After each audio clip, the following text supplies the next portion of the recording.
Can you hear me? Yes, yes, yes, yes. Good. Okay.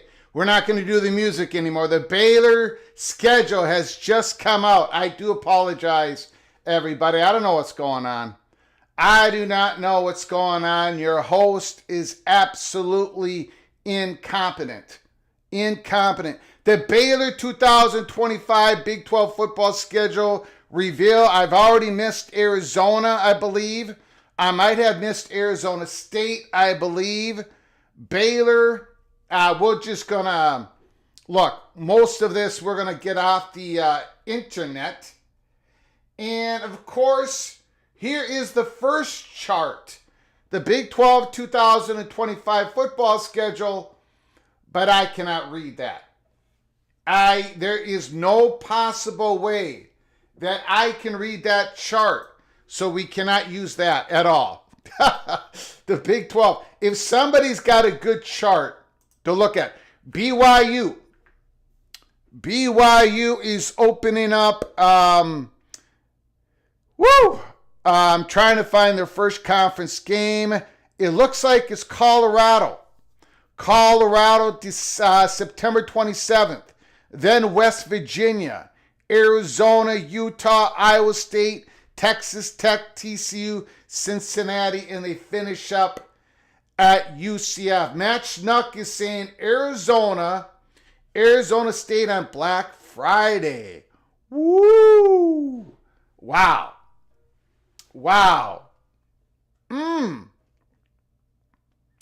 BYU, I'm hoping that we can get some decent, a decent schedule layout here somewhere on the internet. This is Brian Howell, the Alamo Bowl rematch on September 27th in Boulder as Colorado takes on BYU at Folsom Field. It will be BYU's first trip to Boulder since 1981.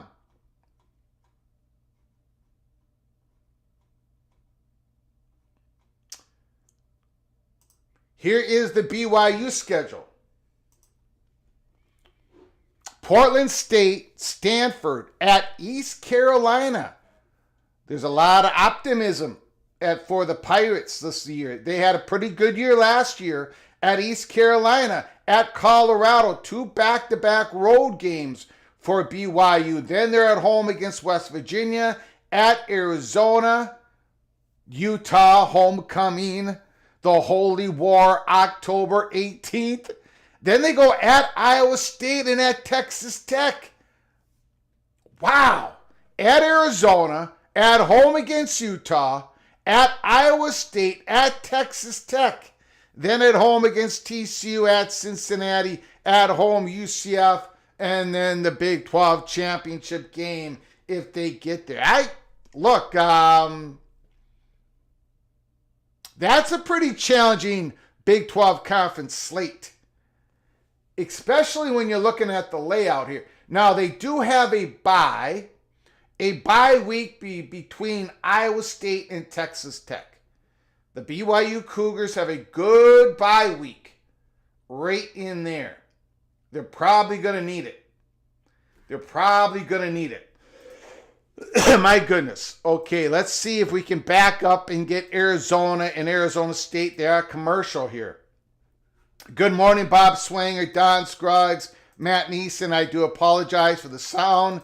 Mr. Nebraska Cornhuskers, Skaven, yes. Lee, Jimmy, Mr. Mountaineer, Jeff Morgan, Round 2, the Evil Badger, Bimba, Caleb Ramirez, Rock and Rant. Now, that wasn't ESPN's fault. Somehow that was my fault. And I don't know why. Arnegad, thank you, loud and clear. Laura Weiss, good morning, you all. The Texas Tech Red Raider. Okay, let's see if we got any more. Again, everybody is looking at this this Big 12 chart here, and I can't read a lick. Look at this. Everybody's showing the same chart. There is no way anybody can see that. I don't care how young your eyes are. There is no way that anybody can see that.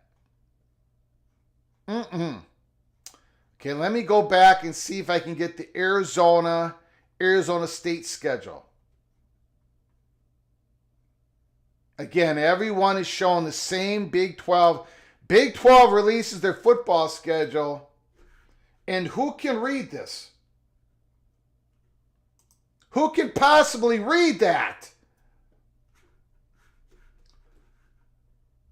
Not me. I don't think I could read that with a microscope. Okay. Let's take a look at the Baylor Bears schedule. The Baylor 2025 schedule. Coming off a pretty good year. Really. I love their quarterback. Auburn, August 30th. At SMU, September 6th. Samford. The first Big 12 game, Arizona State, Oklahoma State, Kansas State. Then they're idle, a bye week at TCU, at Cincinnati, at home against UCF. Idle week, at home against Utah, at Arizona, at home against Houston. You know, they've got a good home slate of games here. Arizona State, Kansas State, Utah.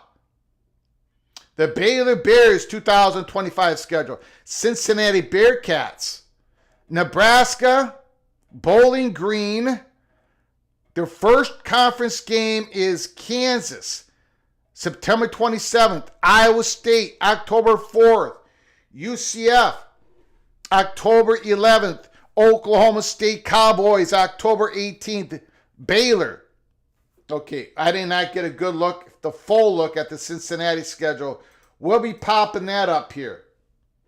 The Holy War, October 18th. That's the big one. Laura Weiss, the Red Raider. Ridiculous that Tech doesn't play Baylor or TCU. Cincinnati then finishes off against Utah. Well, I lost it again. You can keep that up there. Arizona, BYU, TCU, Cincinnati. Last four conference games. Utah, Arizona, BYU, TCU.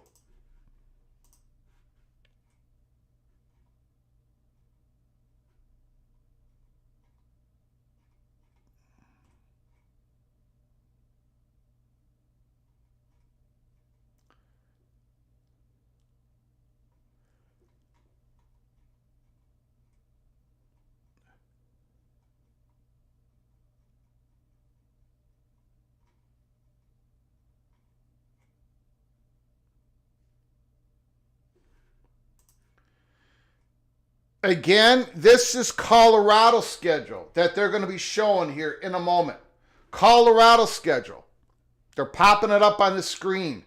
At Georgia Tech, at home against Georgia Tech, the Colorado Buffaloes. At home against the Delaware Fighting Blue Hens. At Houston is the first Big 12 football game for Colorado 2025. Then Wyoming. And then they play at home against BYU. Again, the rematch of the Alamo Bowl. At TCU. At home against Iowa State. At Utah. At home at Arizona. At West Virginia. At home Arizona State. At Kansas State. They do not play 2 road games in a row for Colorado. There is no road. There's only 1 road game, and then they're going to be playing back at home. Their home games, Arizona State, Arizona, Iowa State, BYU. Wow.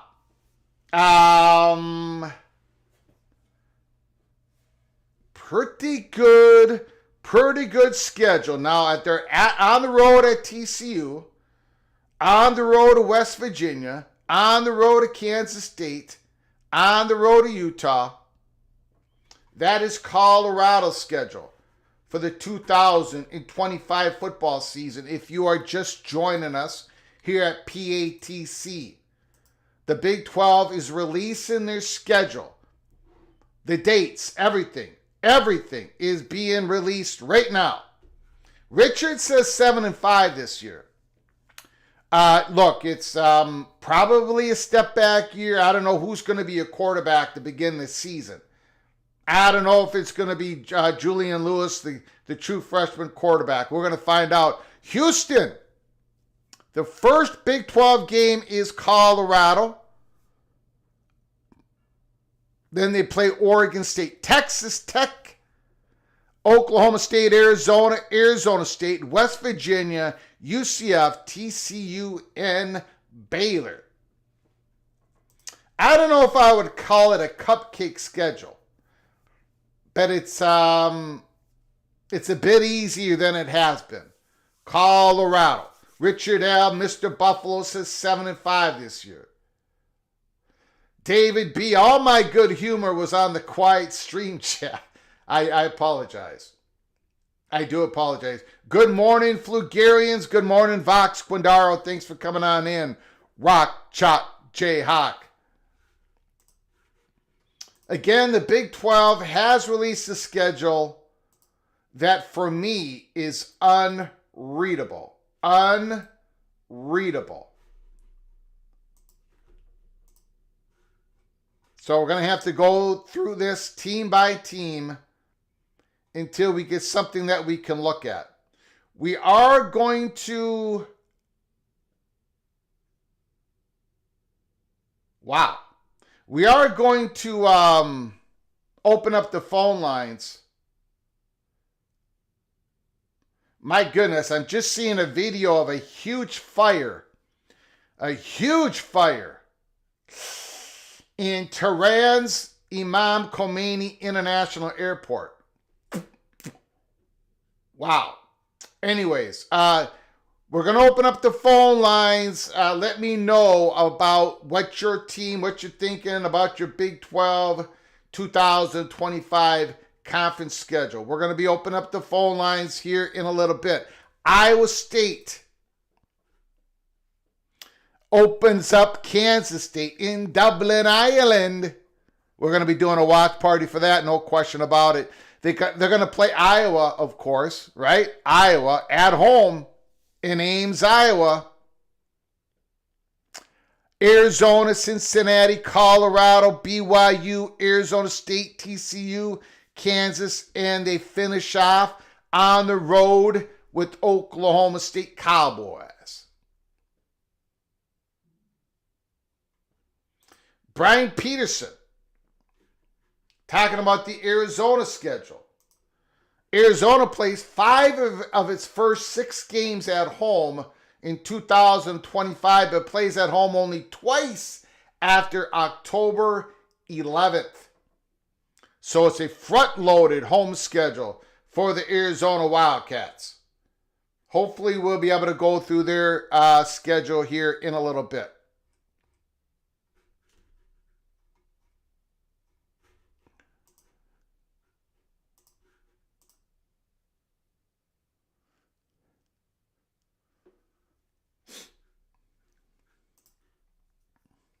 Humble Bumble Duck is in the house. The Frozen Willamette Valley. There is a magnifying option. Yes, I know, but I still can't see anything. I've tried that off screen. It is blurry. The whole thing is blurry. I've tried it and I've tried it and I've tried it, and I can't read a damn thing out of it. Here is Arizona and Arizona State schedule. Okay? Arizona, August 30th, Hawaii. Their first conference game is Kansas State, September 13th, and they get an early bye, Arizona. We're talking about all their home games, right? Almost all of their home games being played early in the season. Oklahoma State, October 4th. BYU, October 11th. Houston, October 18th. Then they get a bye, and then they're going to be on the road at Colorado, at home against Kansas, on the road to Cincinnati, at home BYU, on the road to Arizona State. Arizona State schedule. First time we've been able to take a look at it. They begin the season against Northern Arizona on August 30th. Arizona State, the Big 12 defending, reigning, undisputed Big 12 champions, on the road to Mississippi State. That's going to be a good measuring stick. The Sun Devils are going to be favored going into that game. Then they're going to play the Texas State Bobcats. Woo! Like they did last year, and they beat Texas State. This time it's going to be at home. Then they start the Big 12 slate. On the road, Baylor. Sam Levitt versus Sawyer Robertson. September 20th. My, oh my. My, oh my. And then they're at home, TCU. I love college football. At home against TCU. Then they have a bye October 4th. On the road to Utah, October 11th. At home against the Texas Tech Red Raiders. At home against Houston. Going to Ames, Iowa. Iowa State. The rematch of the Big 12 championship game. The Sun Devils, the Cyclones. It's going to be in Ames. And then they're going to get a late season bye. And then they're at home against the Mountaineers. On the road, Colorado. At home against Arizona. So there is your Arizona and Arizona State 2025 football schedule. It's all coming out right now here at PATC. We will open up the phone lines. You can talk about anything in college football. We're focusing in on the Big 12 football schedule. Amy S., thanks for coming on in. I'm going to the Morgantown for the Utah versus West Virginia. Did they play against each other last year? I don't remember. Is this the first Big 12 matchup against Utah and West Virginia? I believe it is. Am I wrong? I don't think they played last year. Let me know, Amy S. Let me know. Rock and Rant. Funny how the Big 12 can figure out how not to give a team 2 bye weeks in a 3-week period, but the ACC couldn't figure it out. Rock and Rant is not happy with the ACC. Oh my goodness. Jeff Morgan, first time. Amy S., first time. Yeah, I could not remember that game, so they did not play. Okay, first Big 12 matchup. Willingham against Rich Rod in Morgantown. Woo! Jose is in the house. Appreciate it. PATC Kansas schedule has been released. Oregon State early on, but let's take a look here. Missouri, woo! And then they open up against West Virginia. Kansas, West Virginia, September 20th. Cincinnati, UCF. The West Virginia-Cincinnati games are at home. Kansas is going to have to go to Orlando to play UCF. And then they're going to be on the road against the Texas Tech Red Raiders. At home, Kansas State and Oklahoma State. Then they're at home against Arizona, Iowa State, then on the road against the Utah Utes to finish out the schedule. The Kansas Jayhawks, Rock Chalk Jayhawks. Okay, let me see what I can do here.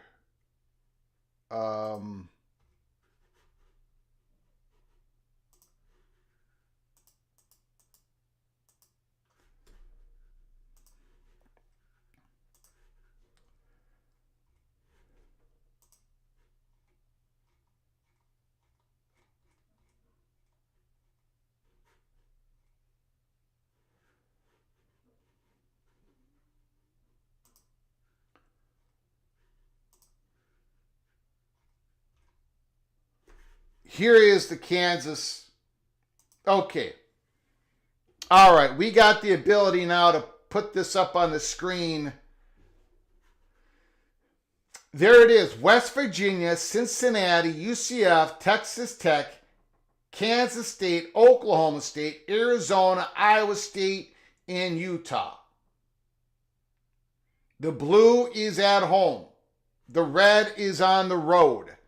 So Kansas is going to be playing the Mountaineers, Cincinnati, Kansas State at home, the big rivalry, Oklahoma State and Utah.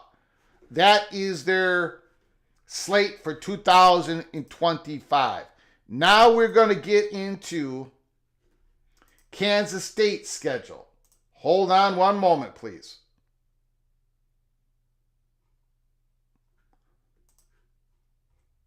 Well, Kansas State is not popping up. Not popping up. I'm not happy with that. Iowa State, again, Dublin, Ireland, Arizona, UCF, Baylor, TCU, Kansas, Texas Tech, Oklahoma State, Utah, and then they finish out the slate against Colorado. At home, Kansas State in Colorado. For whatever reason, there it is. There is the football schedule. Let me put it up on the screen for you. Kansas State, again, Dublin, Ireland, Iowa State. The Wildcats play North Dakota on August 30th. Army, September 6th. And then Arizona, September 13th. Then they get a bye week. UCF, September 27th. Baylor, October 4th. TCU, October 11th. Another bye week. A bye week before their big rival game against Kansas. Texas Tech, Oklahoma State, at Utah, and Colorado. There is your Kansas State 2025 schedule. Again, we're going to be going over all of this here in a little bit. We're going to be taking your phone calls. The Big 12 is releasing their schedule for all the teams right now. It's happening right now.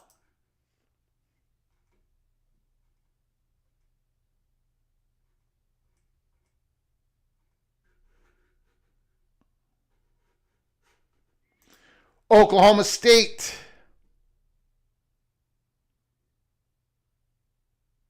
Baylor, Arizona, Houston, Cincinnati, Texas Tech, Kansas, Kansas State, UCF, and Iowa State. That is their schedule.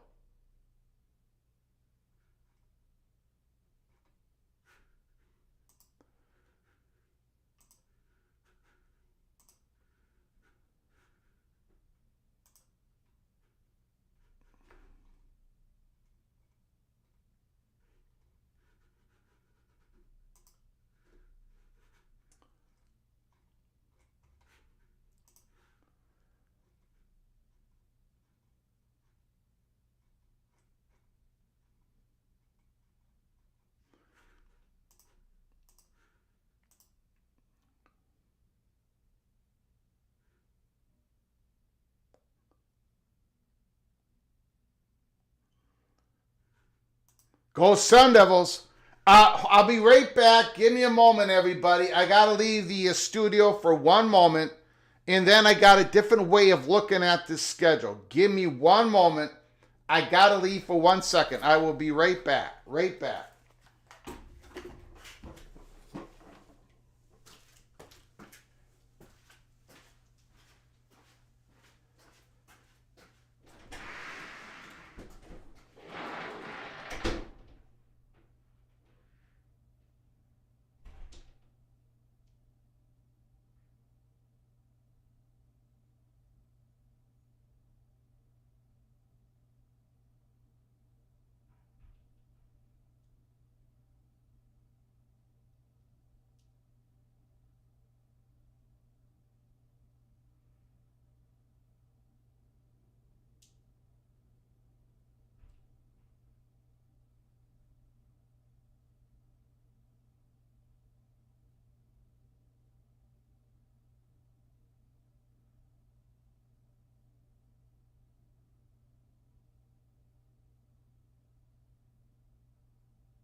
Okay. All right.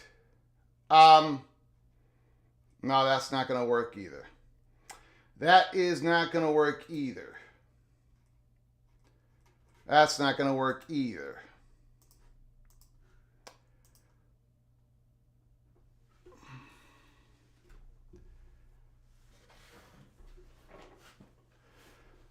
Okay.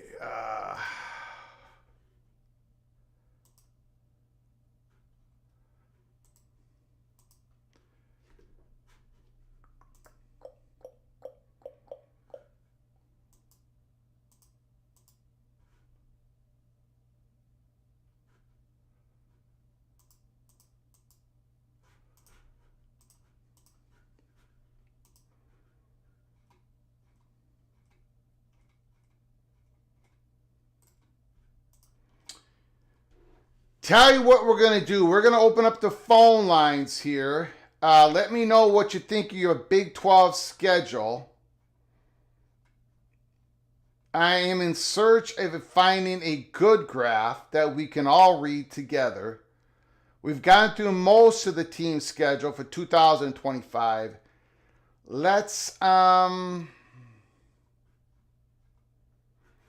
We are going to open up the phone lines right now. 763-260-1333. 763-260-1333. Let me know about your team's football schedule, what you like, what you don't like about it, what you're most excited about, what you're most nervous about, what causes you the most anxiety.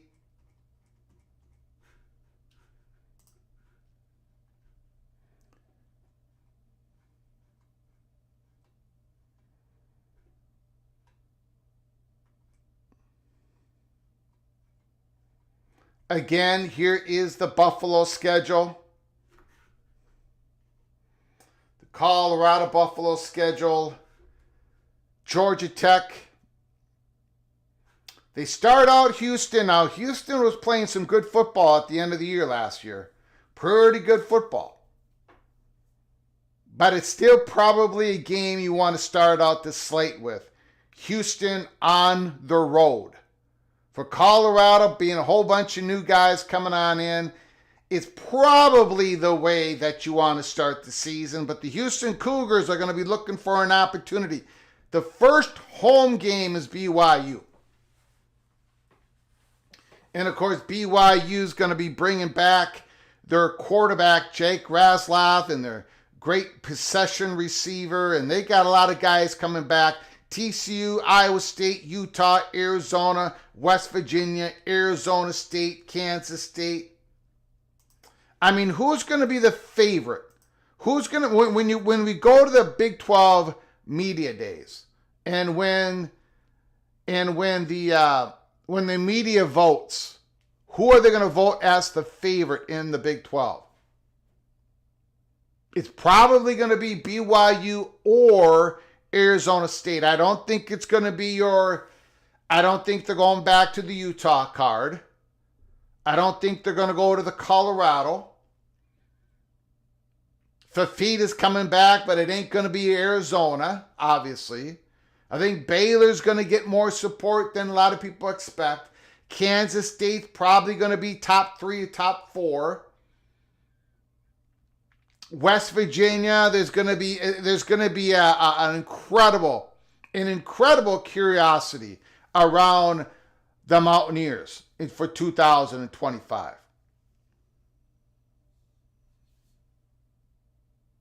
Don't forget to smash that like button. Phone lines are wide open. Give us a call, 763-260-1333. The schedule seems more balanced than last year. Arizona State, with all that they kept and got from the portal, and then, of course, I keep forgetting about Tyson, the great wide receiver. He's coming back next year for Arizona State. Give us a call. We're going to be looking at some more internet news on the Big 12 schedule, or you can give us a call about anything in college football. There is big breaking news right before we came on live. Big breaking news just before we came on live.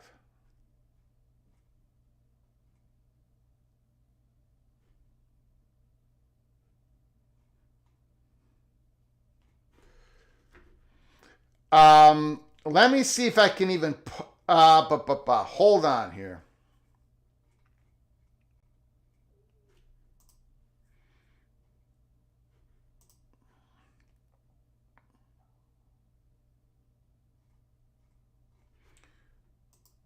Big breaking news.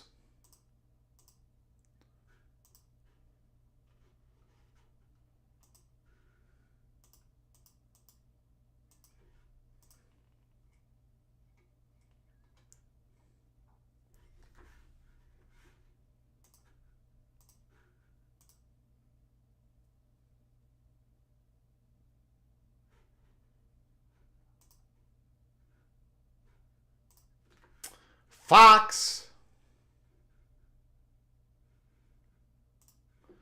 plans to launch new streaming service by year end. Company did not provide many details on the platform, but it will include news and sports content. Now, Fox has not jumped in to the streaming service pool, right? They are the major media company that has not formed its own streaming service. They're the media company that hasn't lost billions and billions of dollars to try to get a foot into the streaming world. But it looks like they are about to pull the trigger. By year end, by the college football season, when it starts in September, not many details to the story, but we're going to go through what we can here. Plans to launch a direct-to-consumer subscription streaming service that will include content from Fox News and Fox Sports by the end of 25. Its biggest foray into subscription streaming. Now, in the college football world, the college football sports world, that means the Big 12, that means the Big 10. It could mean some basketball, some Big East, or some other conference content. Chief Executive Lachlan Murdoch said the new offerings is meant to complement pay TV subscriptions, not to replace them. The company has previously resisted developing a broad streaming offering because it did not want to cannibalize the revenue it receives from pay TV distributors. We see the traditional cable bundle as still the most value for our customers and, frankly, the most value for our company, Murdoch told analysts on a call Tuesday discussing the company's most recent quarterly results. Murdoch provided few details on the service, including its price point or whether all Fox News and sports content would be included, he said. Expectations for subscriber numbers would be modest. So this ain't going to, at least at first, it's not going to be replacing anything on the TV cable linear model, right? It's just going to give you another option to watch a sport content, Fox streaming, right? On your phone or your computer or whatever. It's going to give you another option. Fox has taken baby steps into streaming thus far. It owns the popular free advertiser-supported streaming service, Fox Nation, anything else? No, that's about it. So some breaking news on that. Fox dipping their toes into the streaming waters. Amy S., the Holy War in October should at least have Goldilocks weather. Not too hot, not too cold. Taytown Hawk, I hope it's better than Fox Sports Go.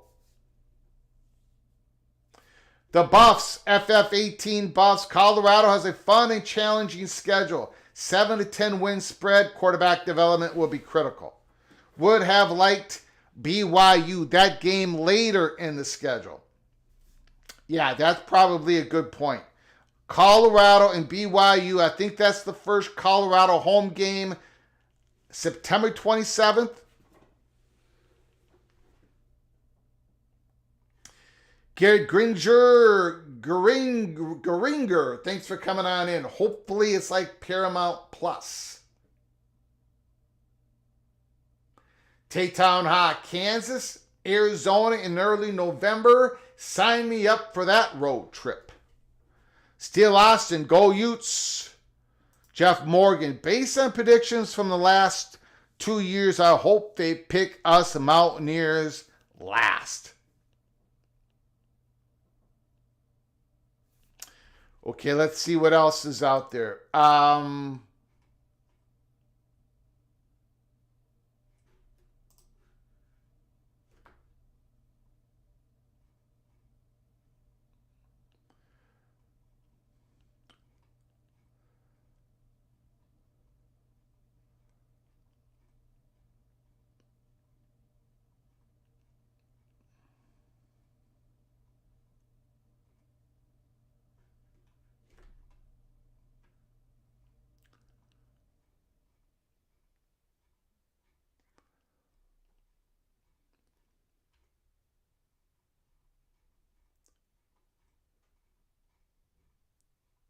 Phone lines are open. 763-260-1333. And against the Baylor Bears. The Baylor Bears schedule. Auburn, SMU, Samford. Open the season, Auburn. Wow. Now, the Baylor Bears' expectations are going to be higher this year than they have been for the last 2 or 3 years. Correct? We can all agree on that, correct? Auburn Tigers, their expectations are going to be higher this year than they have been for the last 2 or 3 years. I think we can all agree to that, correct? So right out of the gate, Baylor and Auburn, August 30th. Very interesting game for Baylor. And then SMU. And then they start the Big 12 schedule against Arizona State at home.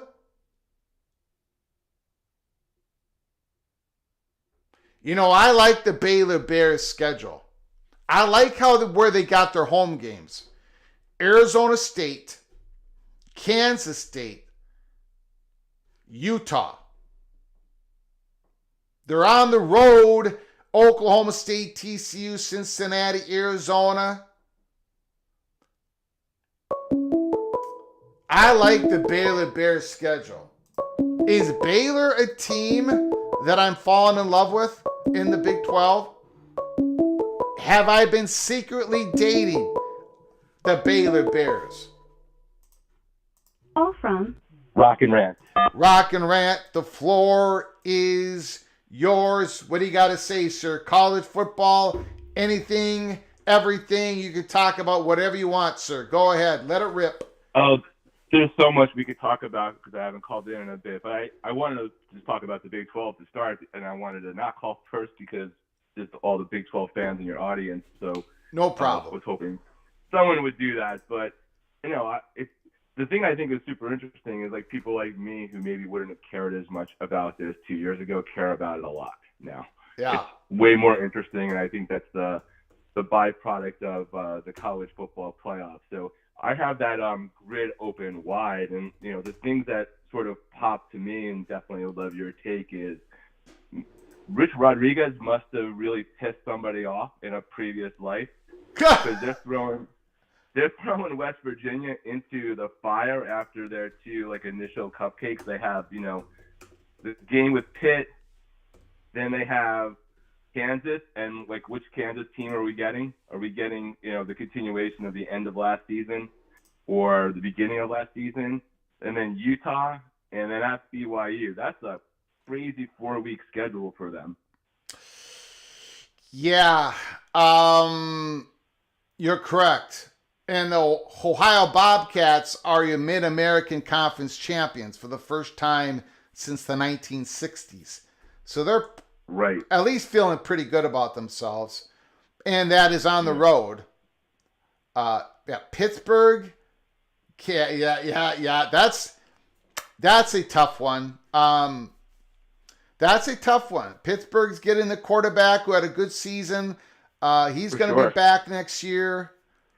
Then they're on the road to you're right. You're absolutely, dude. Geez, that's a tough. You're right, Rich Rod. That's Rock and Rant. You nailed this Rich Rod situation this early in the schedule. Go ahead, sir.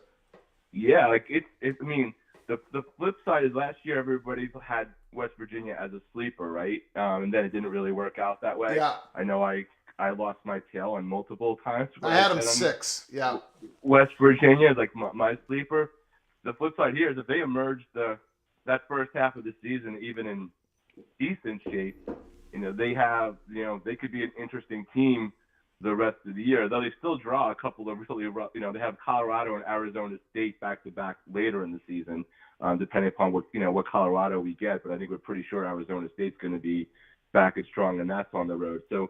I mean, that was just one of the things that really caught my eye. Mm-hmm. The other thing I think was pretty interesting, looking down further in the year, is just what are the games that we find out whether what Texas Tech did this offseason in the portal really, really matter, right? And the things that pop there are, and also Utah to a degree. So, you have that 4th-week game of Texas Tech at Utah, both of whom did pretty well in the portal and or coaching decisions to change a trajectory. So that I think is a pretty interesting game that will let us know the state of both of those programs. And then another one that's super interesting too along that way is Texas Tech and Arizona State a little bit further into October. So if Texas Tech invested and they're surviving, that could be a pretty tremendous game as well. Yeah, Texas Tech on October 11th, Kansas at Lubbock. Then they go on the road at Arizona State, at home against Oklahoma State, then on the road to Kansas State, BYU. So they got Arizona State, Kansas State, BYU 3 out of 4 weeks, October through November without a bye. So that's a tough middle of the schedule for the Red Raiders. And then trying to see teams that need a turnaround on the one hand, Oklahoma State's like first half of their schedule when in conference is relatively easy based off of last year. Like we all should, we're all old enough to remember that teams were picked last in conferences won conferences this year. So it's all on paper. So no disparaging intended. Yeah. But, other than probably something fairly bloody for Oklahoma State September 6th when they had to Oregon, their schedule on paper doesn't really kick in the conference based off of last year's expectations until the end of October.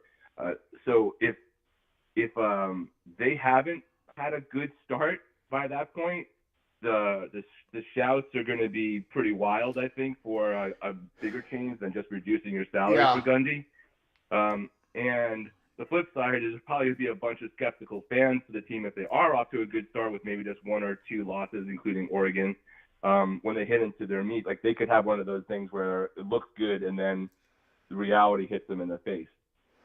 So those are just like the initial things. It's interesting to see when BYU and Colorado and Utah are all doing their games. But those were just the things that sort of popped me without really going to the out of conference schedules for them, just within the conference itself. Yeah. Good comments, Rock and Rant. I got to mention this Miami schedule. Can we hit the Miami schedule? Are you going to be okay with this? Yeah, I mean, let me be clear. It's not just a Miami. It was Miami got it, North Carolina got it in the worst version of it in terms of like the buys, and then Duke also got the same thing. And because I want to know what I'm talking about, and granted I might have missed something, and AI isn't always helpful. I can't find in the Big 12. I'm using the Big 12 just because their schedule's released, or the ACC.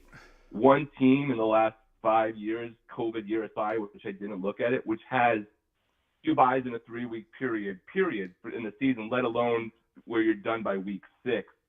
In there, other than I think Kansas State might have had one like 2019, but I'm not 100% sure about that. Okay. Shame on me because I did not talk when the ACC schedule came out. I know I was buried and I couldn't do a show and all that stuff, but shame on me for not talking about this because this is absolutely ridiculous. This is a crime. This is a scheduling crime. 2 bye weeks out of 3 weeks, and it's in this early of the season. There is no schedule that has been made like this. Yeah, and they did it to North Carolina has the exact same thing. Unbelievable. So yes, I'm a Miami fan, but like I can't find instances of this in the last several years, at least in those 2 conferences. I will try to figure it out broadly, but without even doing further homework, I'd be stunned if you saw that the Big Ten or SEC has done that to any of their schools, let alone in theory on paper, the bigger brands within their conference. And even Duke last year, right, was a top 5-ish big ACC team in terms of playoff and bowl game position so that you keep your team healthy towards the end of the year. Like that's what the buys are supposed to do, right? Is start the season out, give you a chance for like the teams to have their off week. That's why the NFL has that, right? And every once in a weird while, the NFL has a weird scheduling quirk where like you play one of your in-division rivals twice in 3 weeks. That does happen, but this kind of thing, I just can't see it. And I would be stunned if the SEC, if you ever saw a schedule come out where the SEC had Georgia or Alabama or Tennessee or Florida have anything like that. So whether it's not supporting, and like the whole thing was 2 years ago with Florida State getting screwed in the championship because of injury, actually adds to the point, right? You would think this conference in general would know better than to like put any of their teams in harm's way. And if anyone wants to dismiss what I'm saying, just because I'm a Miami fan, like North Carolina shouldn't be doing. Yeah, I got North Carolina up on the screen here. They got the same screw job. And so you could even think about it, like one team got it in a year, but they did it to 3 teams. This is unbelievable. It's because those. Again, now I'm just using the Gophers as an example. They were not a playoff contender last year, and nor will they be this year or probably any other year of my whatever I got remaining on this planet. But, last year the Gophers played Illinois, and Illinois had a better football team. But Illinois had played a bunch of games in a row, and Minnesota had just coming off a bye, and we beat them. We were the fresher team. And then at the end of the season, near the end of the season, the Gophers had played a bunch of games in a row. Rutgers had just come off the bye, and they just beat the living tar out of us. We were banged up. So a lot of these teams that are somewhere in the middle, not really good, not really bad. 90% of us are sitting here in the middle. When you get those bye weeks, that can be all the difference in the world. You need a bye later in the season for that run, that late season run. And looking at North Carolina's schedule, looking at especially Miami, who's expected to make a run, you're doing a leg sweep on Miami. That's all you're doing. You're doing a leg sweep on your conference. Yes. Right? Because you're sharing revenue. So it's unbelievable.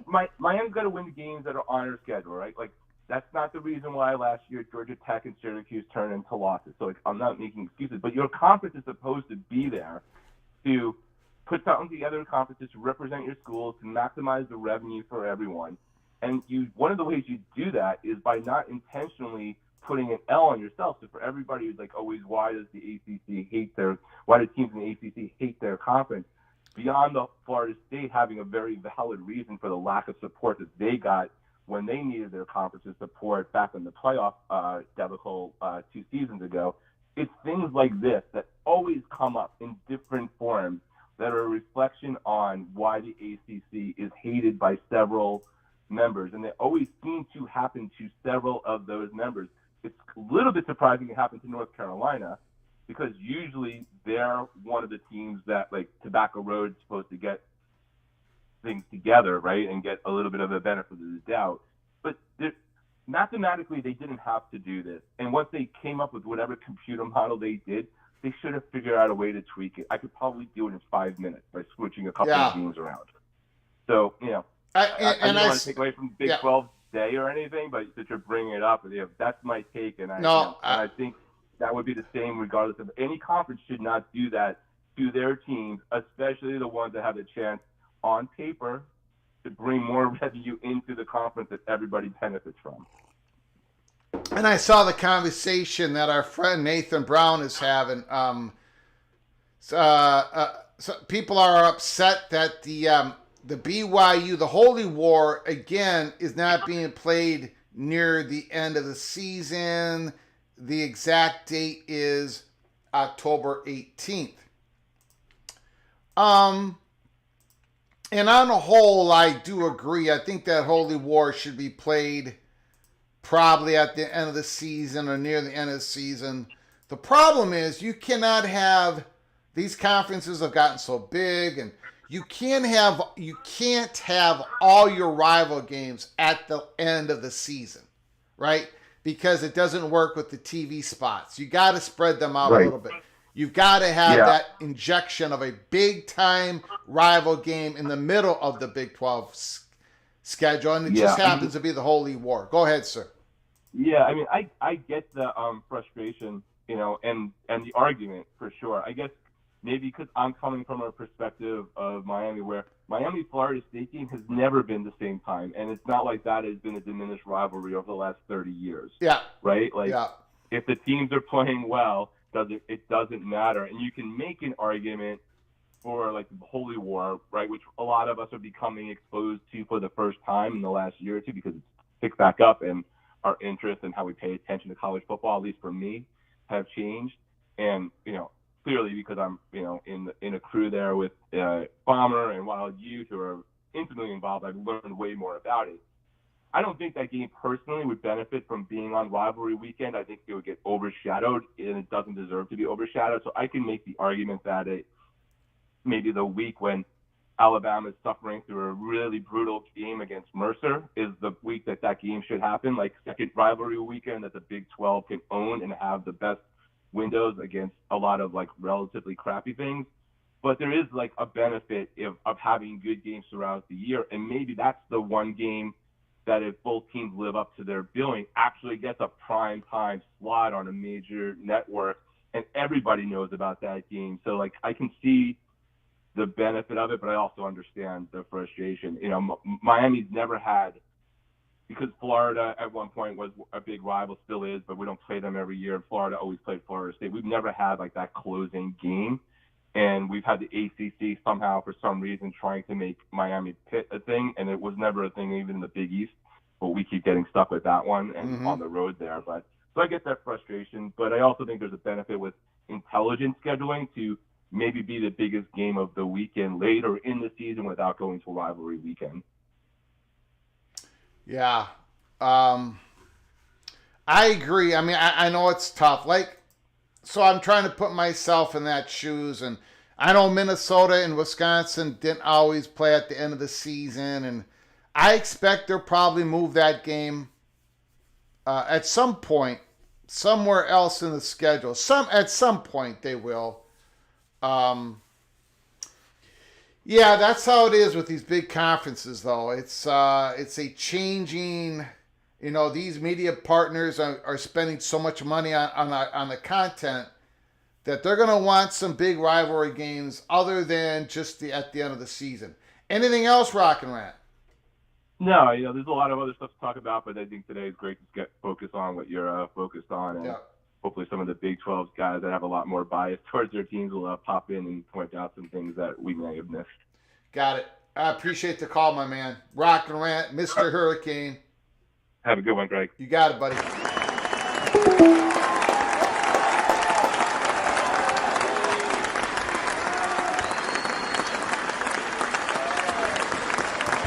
And, you know, and I'm not saying that Utah Utes and BYU's fan base's arguments that they have to have it at the end of the season. I think they're arguing that it should happen later in the season. So I want to be fair. And maybe they make a good point. You know, obviously they make a good point.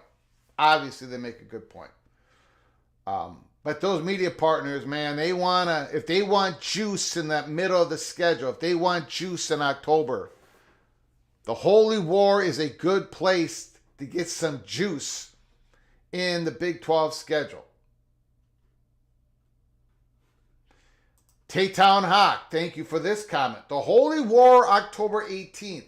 The Sunflower Showdown on the 25th. The Desert War, or whatever you want to call it, on November 29th.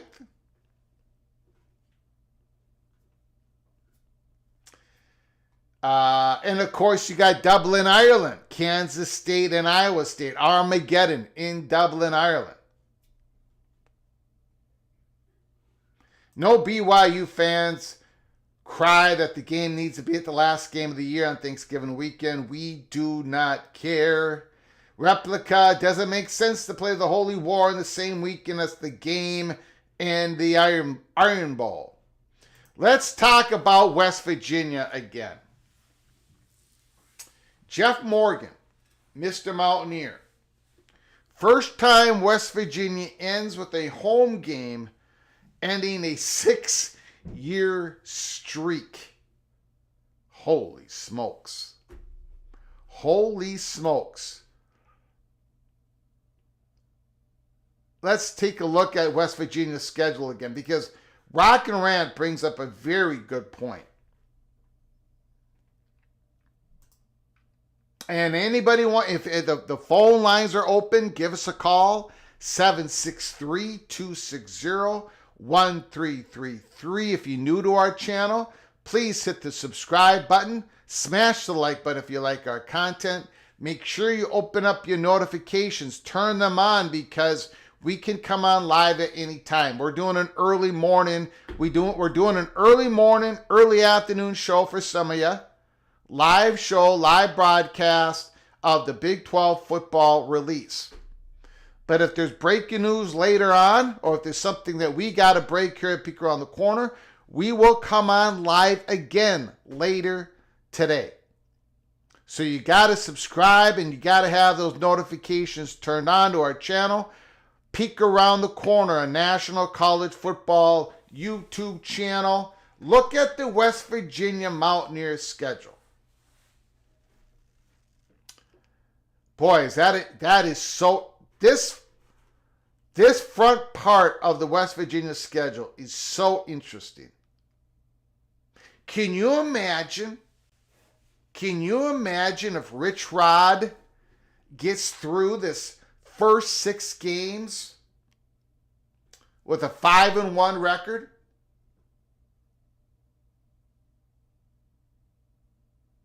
Five and 1, 2-1 in the Big 12. I mean, now they probably won't get through the first part of the schedule with a 5-1 record.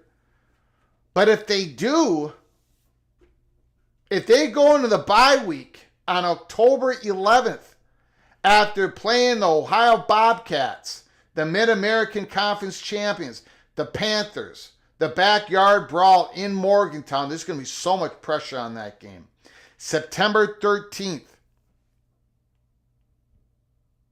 Then they go at Kansas.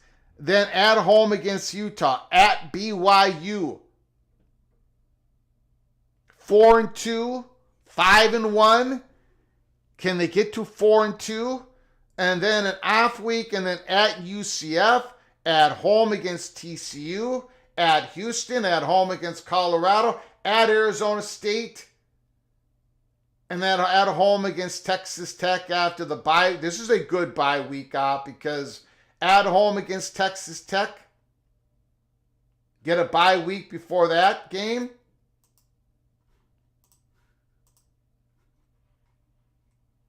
But Texas Tech also has a bye week before that game. Anyway, pretty interesting schedule for West Virginia. Give us a call, 763-260-1333.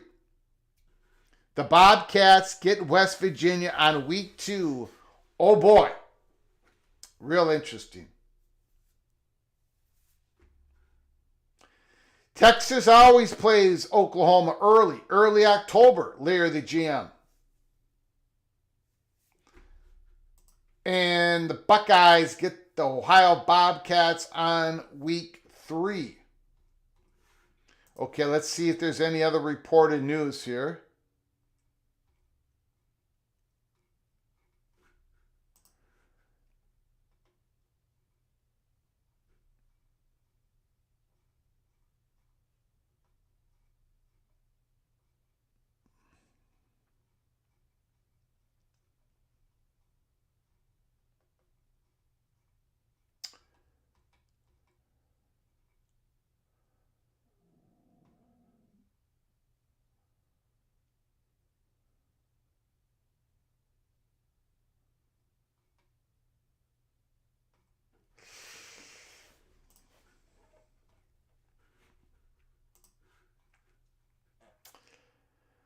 Oh boy, oh boy, oh boy, oh boy.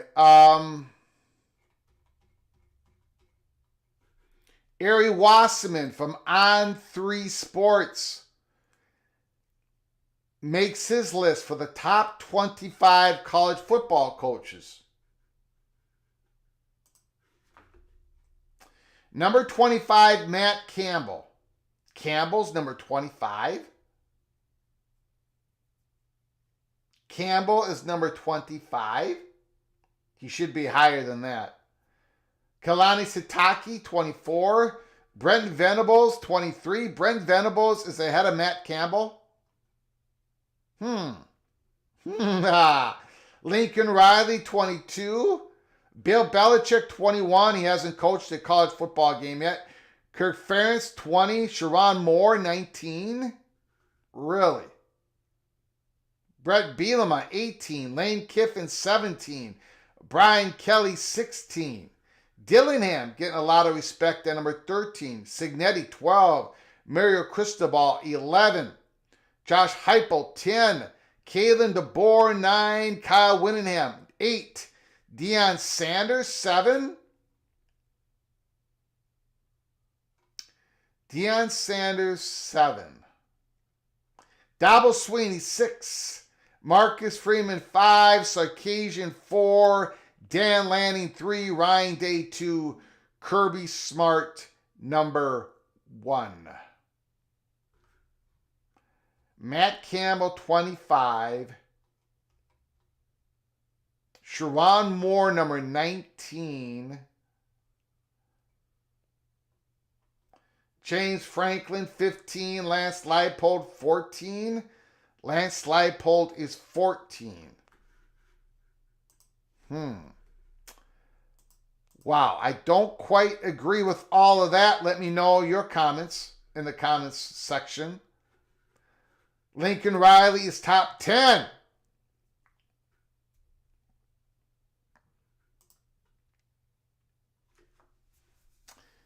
Kleiman was not on the list. Neither was PJ Fleck.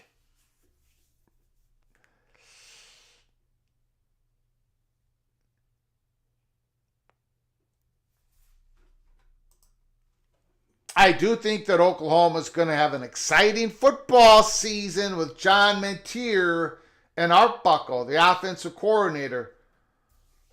They're going to lose some games that maybe they were not supposed to lose, and they're going to win a game or two that they were not supposed to win. Chris Kleiman, not on the list despite being one of 5. Yeah, I understand what you're saying. In the Big 12, anyone can beat anyone. Expedition Greg, thank you so much for your membership. Thank you once again. Adrian Archer was gifted a membership. Adrian, please, when you get an opportunity, please say thank you to Expedition Greg for his generosity. Expedition Greg. Adrian Archer, you are hereby knighted officially. Cloak and daggers. Thank you, Expedition Greg. Adrian, you can go to our YouTube channel, check out the library for the early Pete Cloak and Dagger membership only episodes. Take a look. Take a look. Thank you, Expedition Greg. Mr. Buckeye, appreciate it. The only head coach in history to have ever produced 3 Heisman winners, Jose, is lifting up the Lincoln Riley candidacy.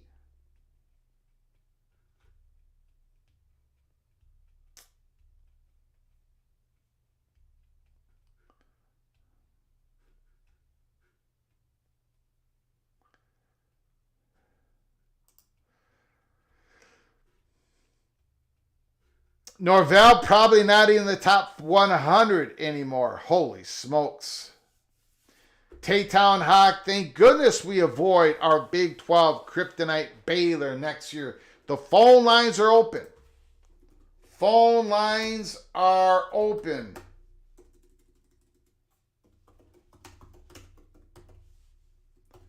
Give us a call. Give us a call. Talk about college football.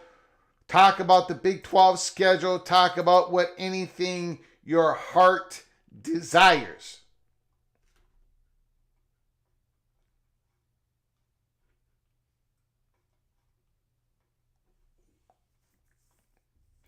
Or if you want to talk about this, go right ahead. Luka, that trade, Dallas Mavericks trading Luka for Anthony Davis, 1 first-round draft pick, that was crazy. That is crazy. And the crazy part about it is, the most crazy part about it is, Dallas, I forget what the guy's name is, Nico Harrison, says that the Lakers was the only team he contacted. Didn't even shop around Luka.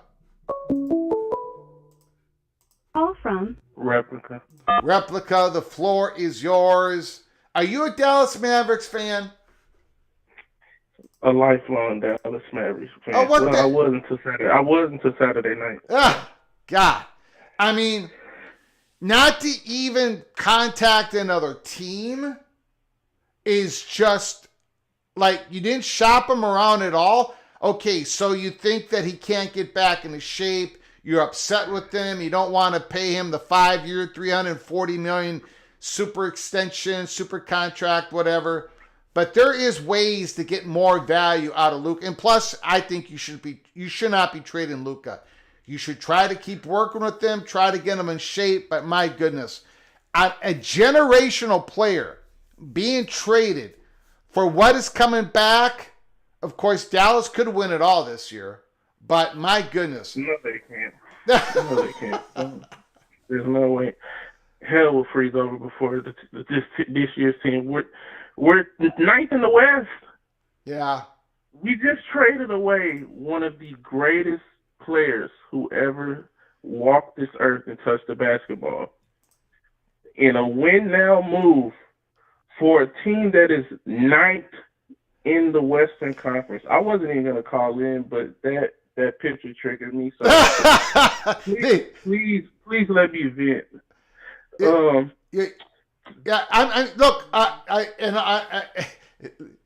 The Dallas Mavericks went to the NBA Finals last year. They were this close. Luka with one leg, basically single-handedly eliminated my Timberwolves. Eliminated them. The entire West. Huh? Dominated the entire West. Yes.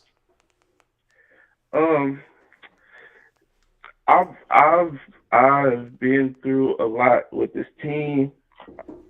I remember my earliest memories, right before Dirk was drafted. I've seen it all, the good, the bad.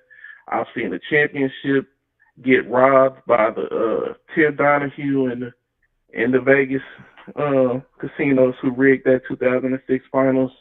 I saw my team win a championship, and then the team got blown up immediately. So we have been through a lot, and we support this team through thick and thin. But you can't do that for a number of reasons. First off, that is a once-in-a-lifetime player.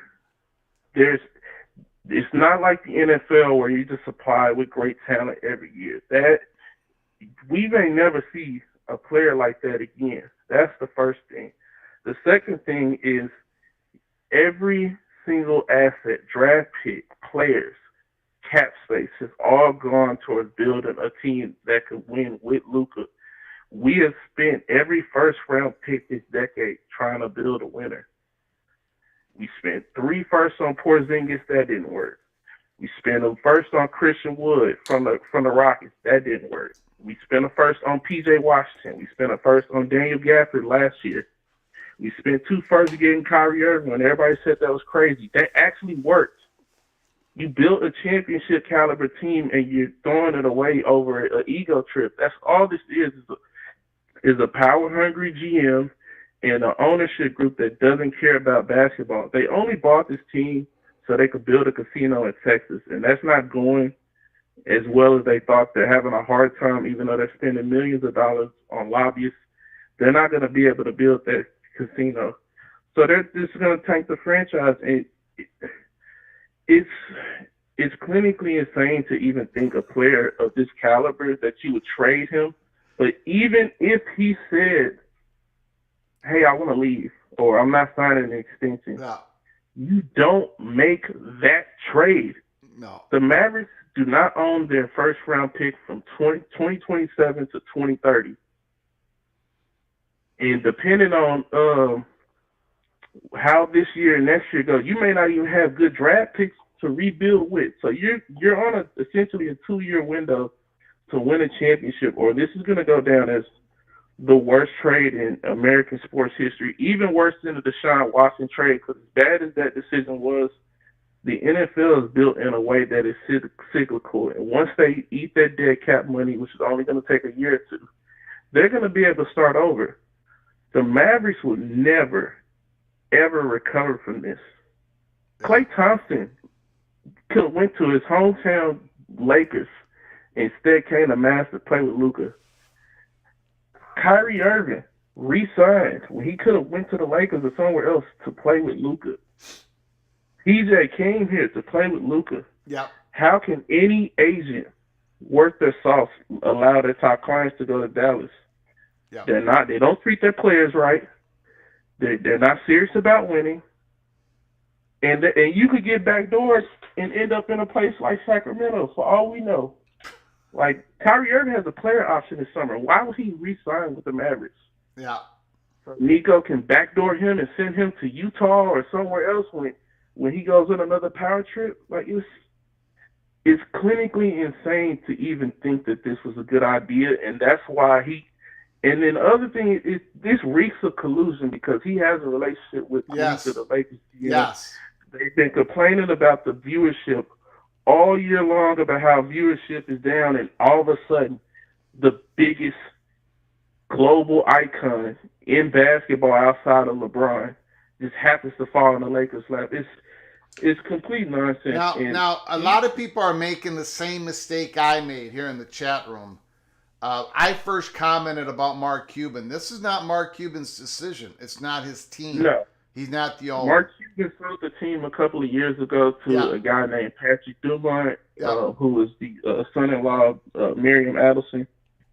These people are Vegas casino tycoons, real estate merchants. Mm-hmm. They don't know anything about basketball, and they think that people are just going to, like, he's laughing in the press conference. Yeah, that was terrible. Oh, my gosh. You're laughing in the press conference talking about, I'm not worried about what this team is going to be 10 years from now. My long-term vision is 3 to 4 years. 3 to 4 years from now is 2027 when you don't own your draft picks. You're going to go on a 5-year stretch where you don't own your draft picks. You're going to be one of the worst teams in the league. Like, this team has no future. And you gave him to the Lakers, who are in your conference. A direct rival, one of the most hated outside of the two Texas teams and maybe the Miami Heat. There isn't a team Mavs fans hate more than the Lakers. This is the collapse of a professional sports franchise. They will never recover from this. Fans are not going to be going to games. Every season ticket holder that I know that I've seen online said they are not renewing their season tickets. And this is not a tourist town. The Dallas-Fort Worth Metroplex is a sports town, and we support our own. I'm not a Cowboys fan or a Stars fan for hockey, but for the most part, we support our own. This isn't LA or New York or one of these international towns where you can just sag off the tickets to somebody who's just in town and just wants to see a basketball game. That stadium is going to be empty after this year because this team is nowhere near a championship, and you have destroyed the perception of your franchise outside of Metroplex, inside of Metroplex. They will never recover from this. And as long as Dumont and the Adelsons own this team, they'll never be embraced. They might as well either sell up or relocate the team so we can try to get it spent.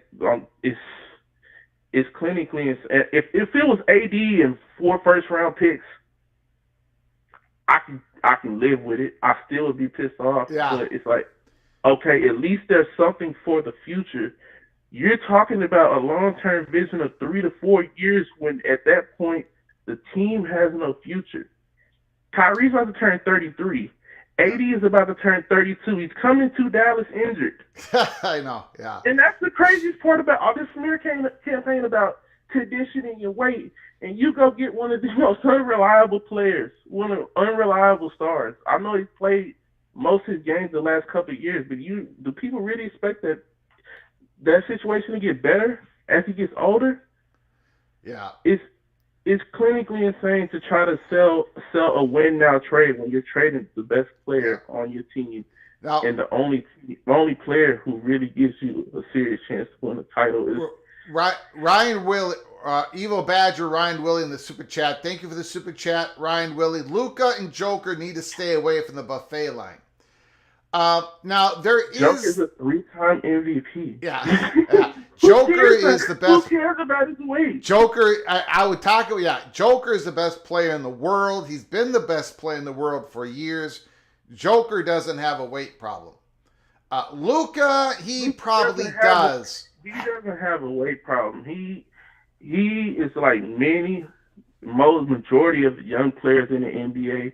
They're not all the way locked in to the point, because when you come into the NBA, you have to understand they're giving 18, 19-year-olds millions of dollars. This is not the NFL or baseball where there's a scaled pay system. Like, they're coming to the league with the bag, and Luka was already the greatest European player, so he already came in with a certain pedigree. And he even said it himself, he thought the NBA was easier than the EuroLeague. So, of course, he's not going to be all the way there as far as commitment to defense. He has, like, lapses on defense. But this narrative that he's just on fast slob and he's a terrible center is not true. Game 5 against OKC, he blocked SGA shot off the backboard in a one-possession game, and nobody ever talks about plays like that he makes on defense that got us to the finals. Like, everybody's acting like we weren't in the finals last year. Yeah, I know. Like, we're 3 games away from a damn title. No matter how you like, you can put everything on a ledger, pros and cons on Luka Doncic.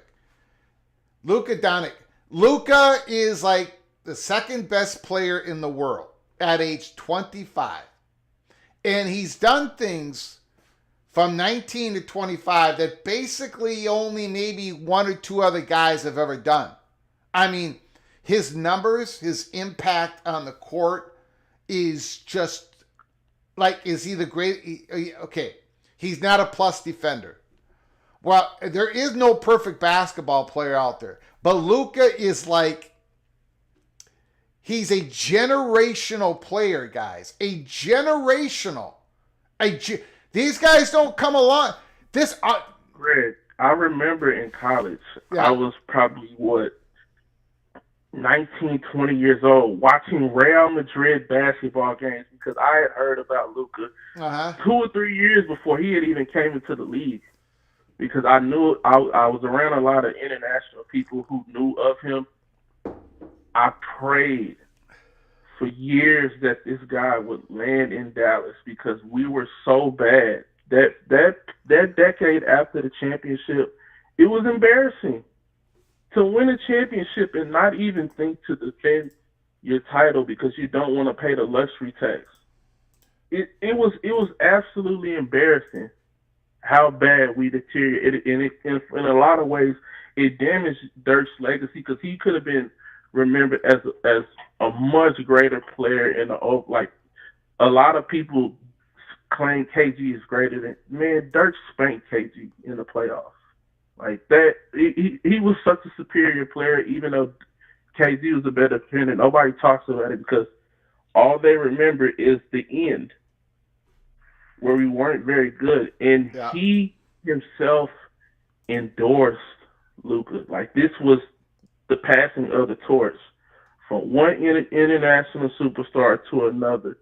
This franchise was built on loyalty and family and trying to win as a community. Like, this, we're not the Lakers. We're not the glamour brand. We're not the Celtics. This team that gets all the great players. We're not these snobby Northeastern teams like the Knicks and the Philadelphia 76ers who think they're bigger than the rest of the league. We're the Mavericks. Yeah.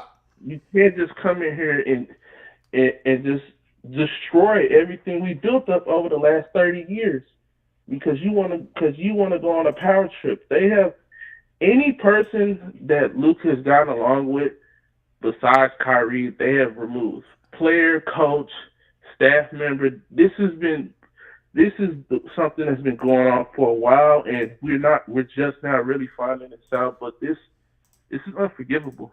Yeah, Like, this is that was probably the worst day of my life as a sports fan. I've watched the Rangers lose a World Series in 2011 on the drop fly ball. I watched Bud Selig rig that series when he didn't want to fly to St. Louis, so the game got pushed back, and they ended up getting their ace for Game 7 when he wasn't supposed to pitch. I've watched the Seahawks lose the Super Bowl on the goal line. I've watched Texas lose the national championship. I've seen heartbreak as a sports fan. They will never, ever recover from this. They'll never be able to show their face in the city. Yeah. I really mean this is gonna. They're gonna try to dress it up, and maybe AD comes in and we win this year. But once reality really sets in that we're not gonna win a championship and that we've really just thrown our future away, it's gonna get so ugly, so toxic. People aren't gonna go to games. It's gonna get really bad. I was awake when I was up when Shams posted it, right? This was like a minute after he posted it. I said, "What the bleep? What?" Because, the first thing you check is to make sure this is a true account, right? And it was. Mm-hmm. So then I made some comments about Mark Cuban, which is wasn't accurate. My bad. And this is what I tweeted out here. Luka basically kept the Timberwolves out of the championship series by himself in last year's playoffs. He's 25 years old. This is unforgivable by the Mavericks leadership. So, look, I know you're a Dallas Mavericks fan, but I just want to let you know before we got to get back to football here. But most NBA fans are completely in your corner, Replica. I mean, this is an outrageous trade by the Dallas Mavericks. I'll let you finish up here. The only people who think this makes sense is our egomaniac GM, who's a failed Nike exec, and our casino tycoon owners who don't care about basketball, doesn't really care about the city of the DFW Metroplex, our culture, what we stand for. They genuinely believe that if we just win, that this is going to go away. And they're in for a very rude awakening. Yeah. There's third, fourth, fifth generation Mavericks fans who have watched a lot of losing in their lifetime that are out. They don't care about winning this year because this team has no future. And it's crazy that you get an injury-prone, aging star player in a win-now trade, and you're trading away your entire franchise. De'Aaron Fox the next day goes for 3 first-round picks. Yeah. All right, man. Replica, I appreciate the phone call, sir. Thank you. Thank you.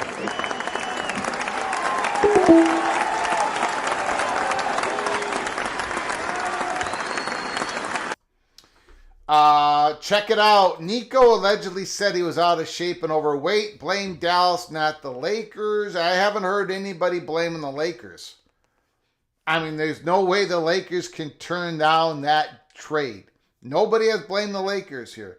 Blaming the Dallas Mavericks. A lot of people want to go back to football. We are going to go back to football, but I will say this. We've been talking about the Big 12 schedule. The phone lines have been open for a long time. We've gotten 2 calls.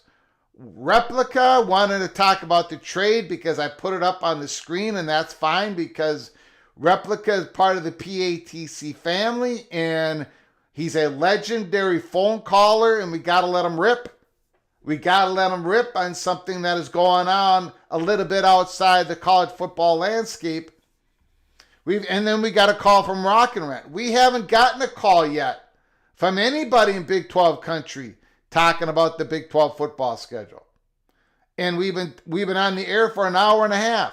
So we will get back to football right now. But some of you, I mean, you want to talk Big 12, you want to talk about Big 12, then give us a call on the Big 12 schedule. Let's take a look at more of the reporting in the Big 12 schedule. We have gone through a lot of the schedules.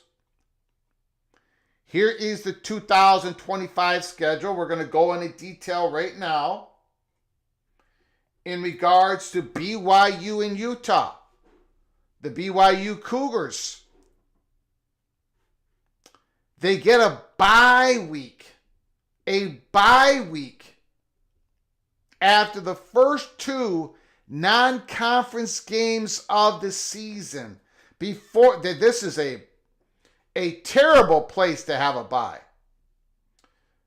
First, we talked about it, first Big 12 game on the road to Colorado, then at home in West Virginia, at Arizona, and then we talked about the Utah game. The Holy War not being played in the back half of the schedule. I think the biggest complaint that the BYU and the Utah fans should have, and I agree with this, there should be a bye before the game or after the game of the Holy War. It'd be more favorable if they had a bye week after the Holy War game. But it doesn't happen. It doesn't happen. BYU, the Utah Holy War game at home, is the 5th game in a 6-game stretch. So that is terrible bye placements. Terrible bye placements for BYU. At Iowa State, at Texas Tech, there's a bye. Now for Utah, they begin the season at UCLA. Wyoming, their first home game, their first Big 12 game is at home against Texas Tech. Then they're on the road to West Virginia. Then they have a bye. This bye here, the first bye for Utah is a lot better than BYU's first bye. That is a wasted bye. A wasted bye week. Then coming off that bye, they're at home against Arizona State. So that's a good bye week for Utah. At BYU, Colorado, Cincinnati, and then the next bye. And then they finish up Baylor, at home Kansas State, at Kansas. So there is the BYU Utah schedules. We've gone over all the schedules. Give me a call, 763-260-1333. 763-260-1333.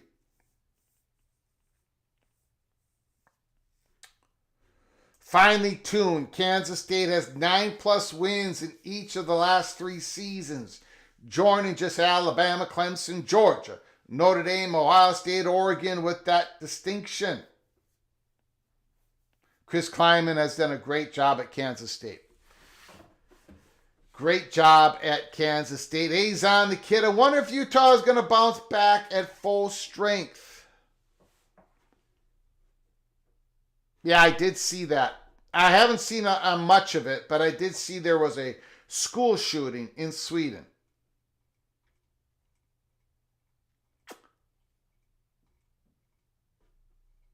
I do not, back to Jose. Jose, I do not have any love for the Lakers, even though the franchise started in Minneapolis. No love whatsoever. None. Call from Tawtown Hawk. Tawtown Hawk is on the line. The floor is yours. Thanks for calling, sir. Appreciate it.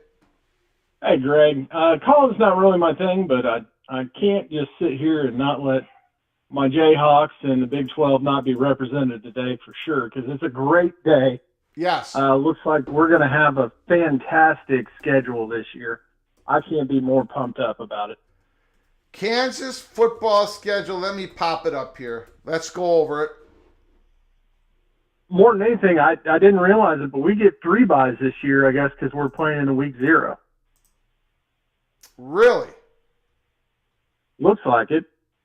I think they play 3 games Mizzou, then get a break, then 4 games, a bye before the Yes. K-State game, and then another 3 games, and then finish up with the final 2.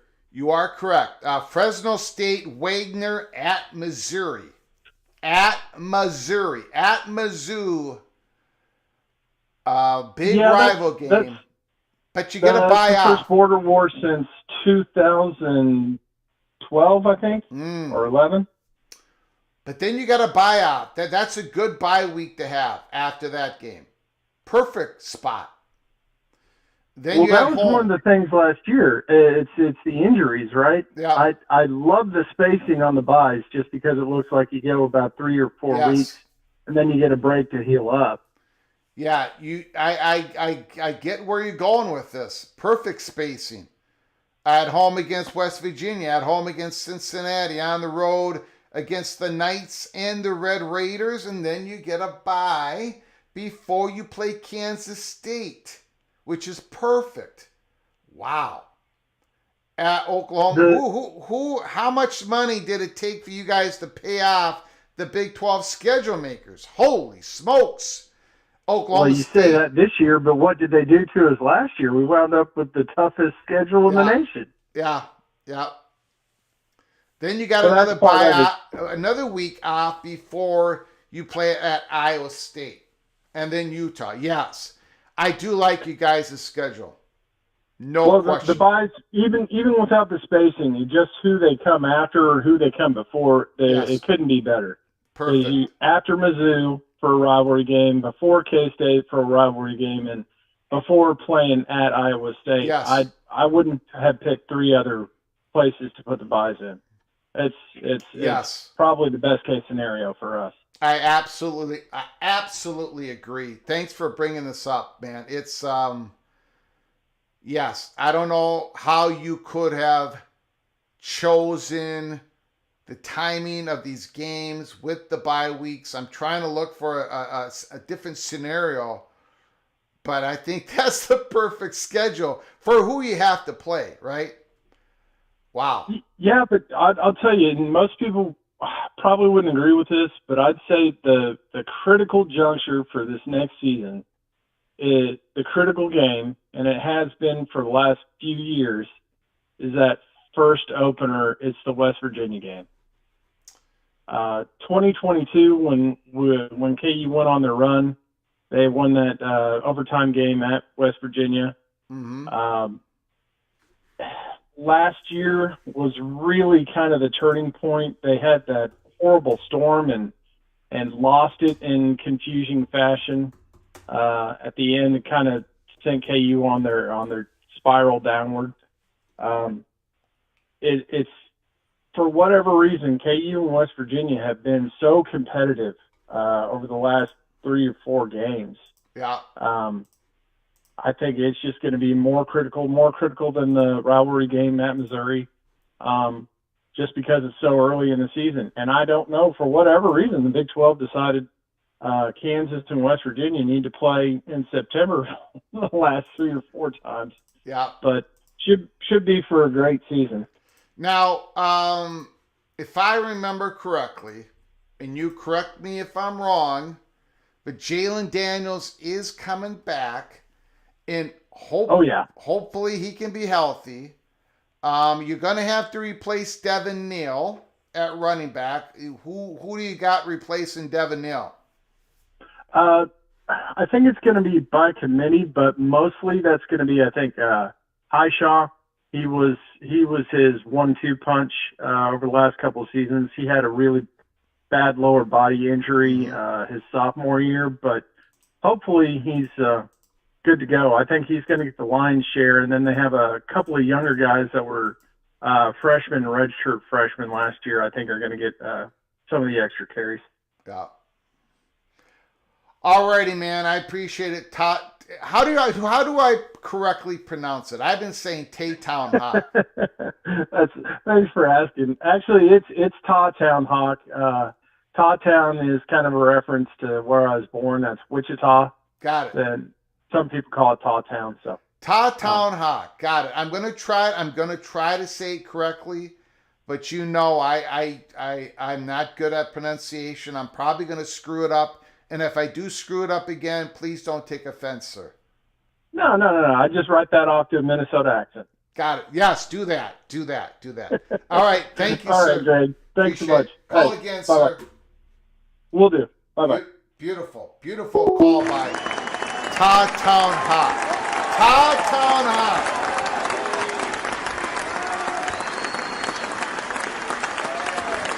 Ta-Town Hawk, and he makes great points on the Kansas Jayhawks schedule. That is, I don't know if it could be laid out any better for Kansas. Really.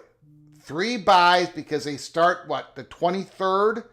August 23rd, so they're starting week 0, so they get an extra bye week, and they're laid out perfectly in the schedule. Unlike some other teams where, holy smokes, my goodness. The Ryan Willie, the Big Ten, does the best job formulating the schedule. Wisconsin's 3-4 game sections of the schedule. Ryan Willie likes how the Big Ten does it, although Wisconsin got a brutal schedule this year. Brutal. Nope, Flugar calls me Quindardo. And I'm sticking with Ta-Town Hawk. I probably say every one of you guys' names incorrect. Greg is not good with words, but always on point with meaning. Thank you, Finely Tuned. I appreciate it so very much. I have lots of love for George Mikan. I have lots of love with George Mikan and what he did for the Minneapolis Lakers, but not for Los Angeles. Thank you, Ryan Willie. I appreciate your generosity once again. Thank you so very much. Thank you, Evo Badger, for all your support. Kansas State, Iowa State, and Ireland may not be worth the money. Ooh, it's gonna be fun. We're definitely gonna be doing a watch party. Definitely, most definitely. We always do the Dublin, Ireland watch parties. Nebraska, Northwestern, Florida State, Georgia Tech, and Armageddon. Kansas State and Iowa State. We're going to be there, or not there. We're going to be here, and hopefully you join us. Okay, I think we're going to wrap it up. We've been on the air for an hour and 40 minutes talking about the Big 12 schedule release. Expedition Greg, Ryan Willie, thank you so much for your generosity. Phone calls from Ta-Town Hawk. Rock and Rant, and Replica, talking about the NBA, that brutal decision by the Dallas Mavericks general manager. We had to let Replica get it off his chest. I absolutely understand. Very much so. We are here for Replica. Anyways, I do appreciate all you joining us. Again, if you're new to the channel, please subscribe. Have those notifications turned on.